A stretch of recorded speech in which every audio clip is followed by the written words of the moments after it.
গত সপ্তাহে আমার কাছে একটা ফাইল এলো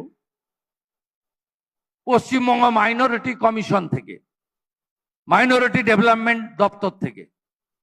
বলছে 27 জন সর্বোচ্চ নম্বর পাওয়া মুসলিমকে মাধ্যমিকে স্পেশাল অ্যাওয়ার্ড দিতে হবে। আমি আধিকারিককে জিজ্ঞেস করলাম যে এটা কি আগে দেওয়া হতো? না, বলছে এই বিগত 7-8 বছর দেওয়া হচ্ছে, আগে হতো না লেফটের সময়। আলাম মাইনরিটিস ডেভেলপমেন্ট ডিপার্টমেন্ট মানে কি? মাইনরিটিস ডেভেলপমেন্ট ডিপার্টমেন্ট মিন্স ভারতবর্ষের সংবিধান যাদেরকে মাইনরিটি বলেছে তারা কারা? তারা মুসলিম, তারা খ্রিস্টান, তারা জৈন, তারা বুদ্ধিস্ট, তারা পার্সি। এমন গ্রুপগুলোকেই মাইনরিটি বলা হয়েছে। আমি জানতে চাইলাম তাহলে শুধু মুসলিম কেন? আমি ফাইল রিজেক্ট করলাম। আমি বললাম কয়েকদিন আগে ধনধান্য অডিটোরিয়ামে আমি 1 থেকে 20 মাধ্যমিকে প্রথম হওয়া সকলকে আশীর্বাদ, শুভেচ্ছা, ফুল, মিষ্টি, ল্যাপটপ দিয়েছি। তার মধ্যে অনেকগুলি মুসলিম ছেলে মেয়ে ছিল যারা কৃতিত্বের সঙ্গে 1 থেকে 20-র মধ্যে চান্স পেয়েছে। তাহলে আলাদা করে আবার 27 জনকে আমি দেব কেন?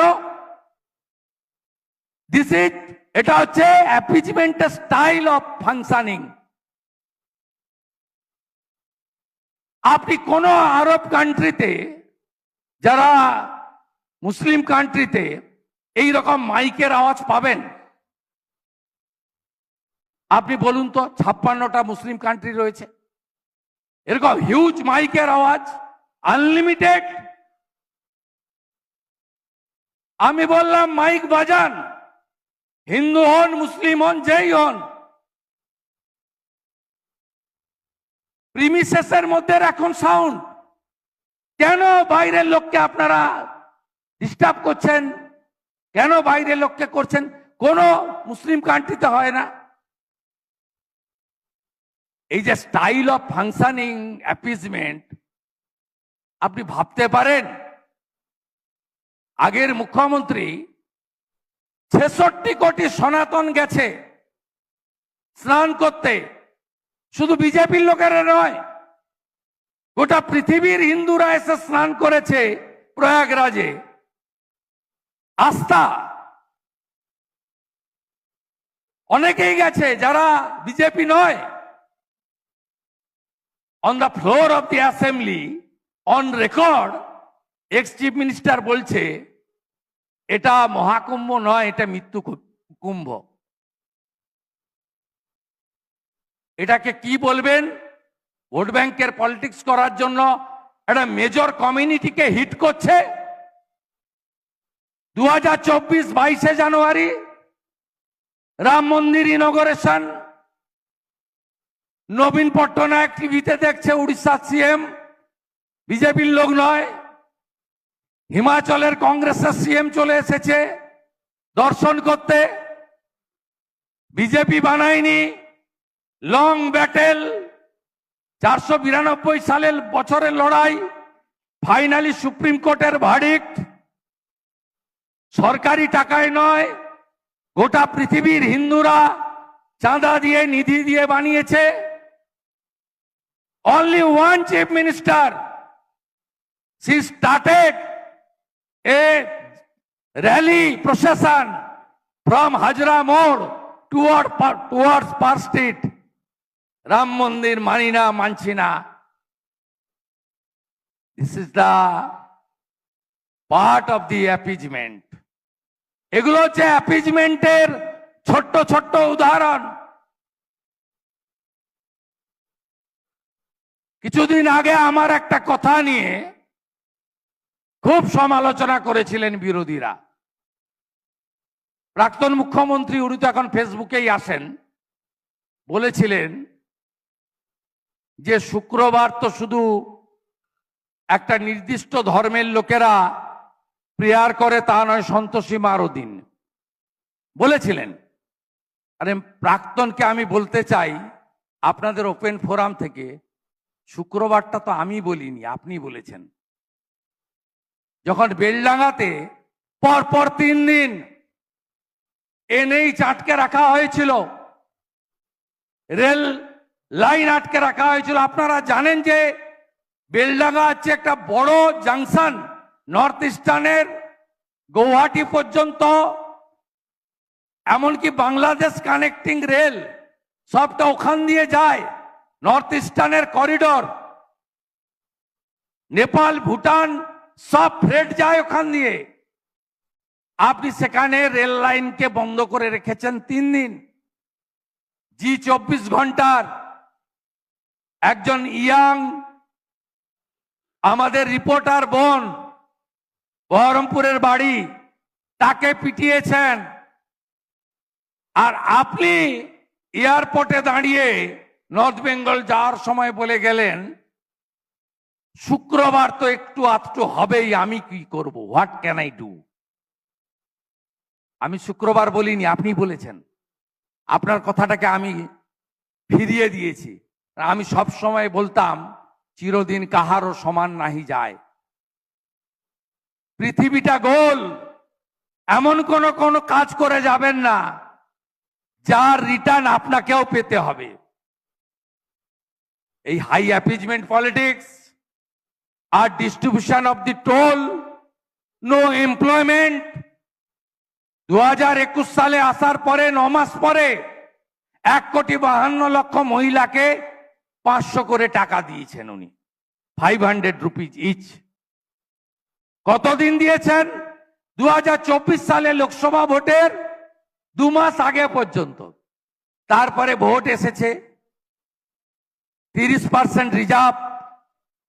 আবার গরিবের দুর্বলতাকে ছিনতাই করব, 500টাকে 1000 ঘোষণা করে দিলাম লোকসভা ভোটের 2 মাস আগে। আবার চলতে থাকলো। আবার বিধানসভা ভোট আসছে, তার ঠিক 4 মাস আগে ডিসেম্বর মাসে 1000 টাকা করে দিলাম 1500। অন্যদিকে এমপ্লয়মেন্ট, লাস্ট পাবলিক সার্ভিস কমিশনের নোটিশ বেরিয়েছিল 2017-তে, লাস্ট স্কুল সার্ভিস কমিশনের নোটিশ বেরিয়েছিল 2015-তে। এইভাবে সরকার চলতে পারে? কোন এডুকেটেড ইউথকে এমপ্লয়মেন্ট দেব না? 34 বছর লাল ঝান্ডা কারে ফুকার, ইনকালাব জিন্দাবাদ সব তালা লাগিয়েছে। উগ্র ট্রেড ইউনিয়ন পলিটিক্স,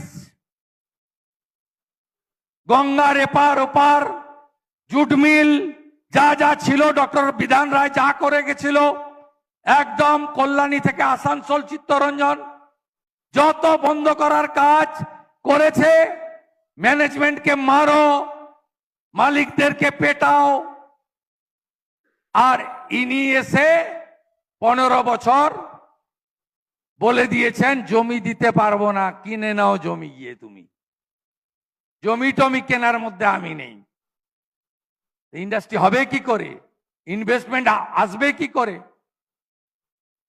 আমি বা আপনারা বলছি না, লেট রতন টাটা বলছে। ভারতবর্ষের কৃতি মানুষ বিশ্ব যাকে বন্দিত করে, কি বলেছিলেন? I am living Bengal. আমি ব্যাড এম কে ছেড়ে যাচ্ছি, আমি গুড এম এর কাছে যাচ্ছি। ব্যাড এম এর নামটা কি আপনারা জানেন, আর গুড এম এর নামটা তখন ছিল গুজরাটের মুখ্যমন্ত্রী নরেন্দ্র দামোদর দাস মোদী। আমি বলিনি, আমি তো BJP nominated chief minister. I M a political person, my leader, ultimate leader is Narendra Modi. আমি তো বলবোই, এটা রতন টাটা বলে গেছিলেন। উনি যা বলে গেছিলেন আজকে বাংলার মানুষ সেটাই বলছেন, সেটা মানুষ ঠিক করে নিয়েছেন।